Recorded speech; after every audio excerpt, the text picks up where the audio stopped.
Okay.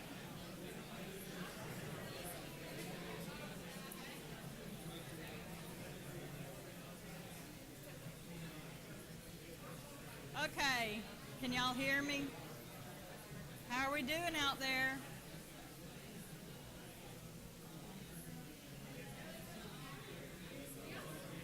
Okay, I think everybody has the hang of it.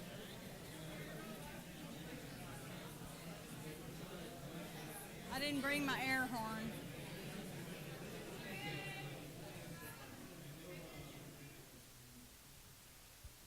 But I just feel like everybody got hired. That's how I feel right now. Everybody got hired. I walked around, I heard all kinds of things. I heard what people were doing for spring break. Yeah. Well, it was awesome. But I really did hear some real good interview situations. I heard one group talking about retail difficult situations he had been in. So, I mean, here's the thing, you have to really practice this, and you have to work hard to think of the best situations that you can talk about, because you've been in a lot of situations, right? It's hard to narrow it down. So one of the people that I talked to when I was walking around was Marcus Watson, who was in the Marine Corps. And he talked about how he had a job of being a recruiter for the Marine Corps. Can you imagine that? Recruiting for any of the services? When we used to do I used to do career fairs. I don't do very many of them anymore in my role because I'm not recruiting as much anymore. But we would go to a college career fair, and I always hated it when the guys right next to me were recruiters for Navy especially. They were so aggressive. They would get out in the hallway and stop people, and I would be like, oh my gosh, nobody's going to ever come over here and talk to us because the Navy's got them all.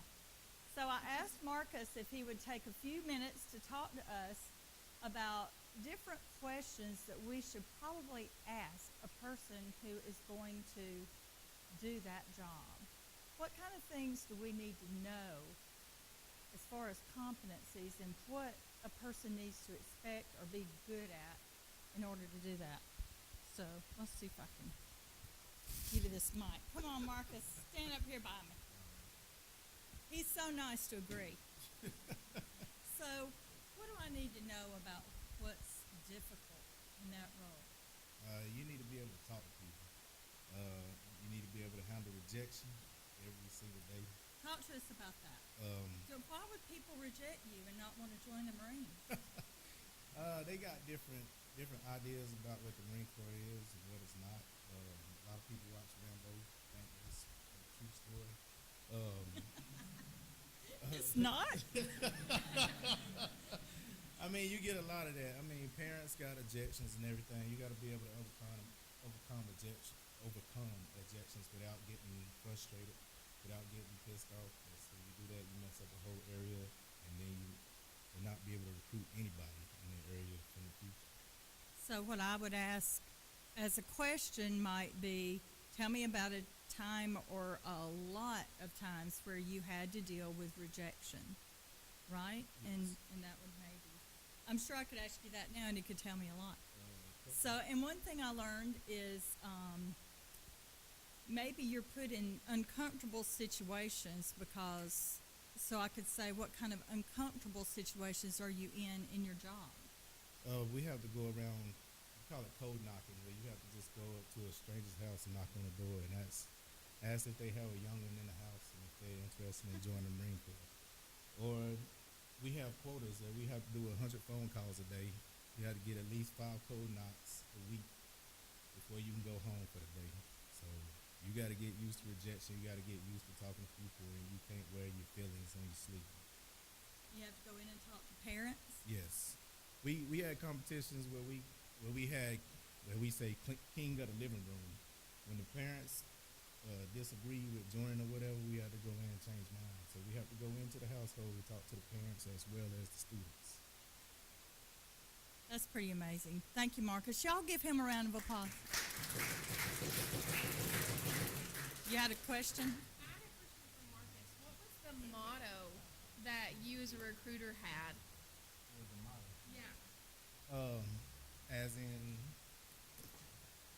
Talk about a motto. oh, I would never try to sell the Marine Corps. I would ask what the objections were, open-ended questions. Listen first, because different people got different objections. You have to listen to what objection is. You can talk at a person all day, but if they're not interested in what you're talking in, you're not getting anywhere. So you have to get to the bottom of what they're interested in, what they're not interested in, and what their problems is with the Marine Corps. Most of them want their kids to go to college. I understand that. I understand that completely. Who wouldn't want that for their child? And then the next one, like, I don't want my child to die. Okay, I understand that too.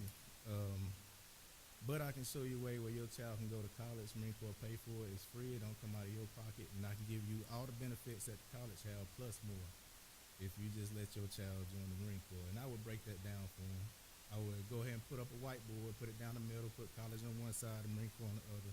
And I'd have them give me all the benefits they had in college or what they thought their child would get out of college. And I would write that on one side, and I would show them how I can match that in the Marine Corps and then plus more.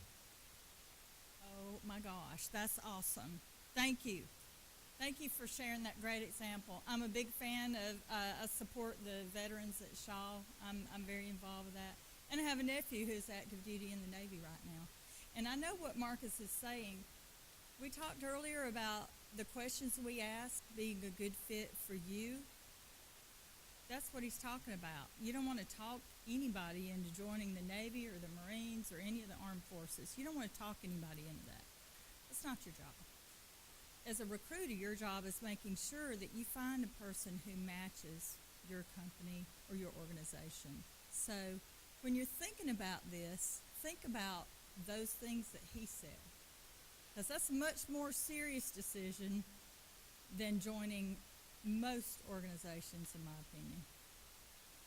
So I also got Joshua, he looked at the tenants at Amazon for us. And so I'm going to let him tell us what the tenants are. So the first one is hire and develop the best, followed by think big, frugality, learn and be curious, are right a lot, have backbone, disagree and commit, earn trust, customer obsession, which is the most important one, invent and simplify, bias for action, insist on the highest standards, deep dive, deliver results, and lastly, ownership. Awesome. And you even have the word targeted selections underneath that, so they may use the same program. Interesting. So everybody has their own set of competencies they're looking for. I think my favorite one there is the one kind of in the middle where you're looking for somebody who's going to push back a little bit. Yeah, have backbone, disagree, and commit. I really like that because that's how you get creative, right? That's how you come up with a more diverse group of people to work with because they have different opinions. You want that in a company. And so thank you, everybody, for participating in that. It was very interesting, and I wish I could have been part of all your conversations. One of the things I wanted to ask you about is, have you ever been asked one of these interview questions that doesn't really seem to make a lot of sense? Like, if you were an animal, what animal would you be? Who's the cat? I want to hear it. All right, why are you a cat? Oh my gosh, do you think I would hire him? For the recording, his answer was they get to sleep all day. Yeah, that's the guy I want. That's the guy I want. After eating pie in the afternoon, he's my cat guy. So, I mean, those are the things that are legend in recruiting groups, right? You're all talking about the answers people gave. And, of course, you're not going to give that answer in an interview, but... So, those questions and these things that people do, like I know many sales managers who refuse to ask the questions we ask them to because they want to do something like, sell me this pen. Absolutely. So this is our 2015 model. Start with us. You can see we have added a blue for some period of traction when you're writing a report. And as a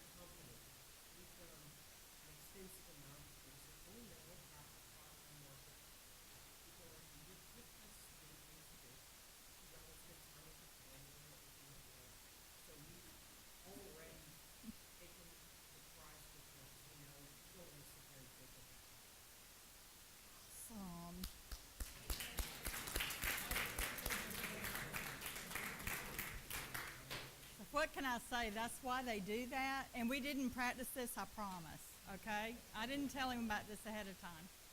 So we have just a few minutes left, and I want to just cover one more item just as a wrap-up for everyone. By the way, this is my family. We are, I don't know how well y'all can see this, but we're an Auburn clan. We have any Auburn fans in here? Crickets, crickets, crickets. So we're an Auburn family, and so I picked a couple of pictures to show y'all a little bit about me personally, which is definitely something that is not going to really come up in your interview, but the reason I put these pictures in here is to make sure that you know in every interview you need to be yourself. You really need to be yourself. You are, I'll tell you my favorite thing that happened. My son just graduated from Auburn last May. Yay! My daughter was already out. And he was going on an interview. And he had already gotten past the career fair phase. He was going to the office in Atlanta for an interview. He was going to meet everyone at lunch.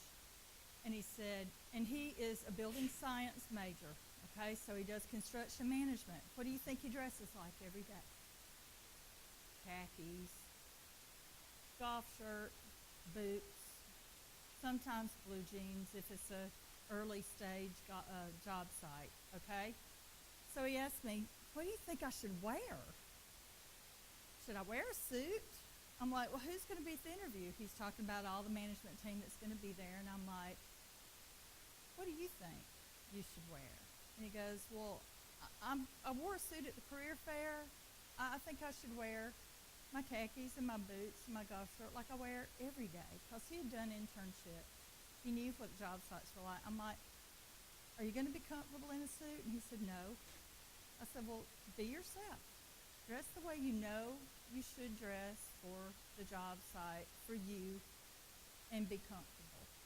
And so that's how he dressed. And we've talked about dress a little bit. You know, you do have to think about it, but I told him, be yourself. And if they expected you to show up in a suit, well, then maybe they weren't the best fit for you anyway. He ended up getting the job, yay. But I mention that because you really, really have to be yourself. The experiences that you have are vast. Even though a lot of you are just now getting out of college, your experiences are vast. Find someone that you can talk to about questions like this to think of the best situations, the best stars. We all have a lot of situations that we can talk about.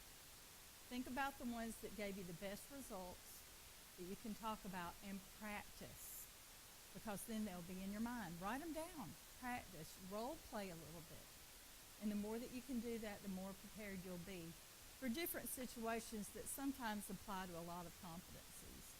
Okay, so practice, be honest, be yourself, and you'll do fine. So do we have any questions? We have just a few more minutes. Any questions?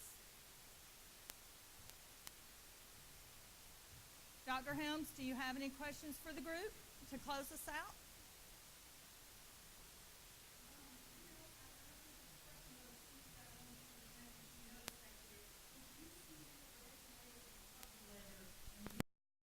When you're responding with your mock interview, we want them, Marianne, to send it as a PDF.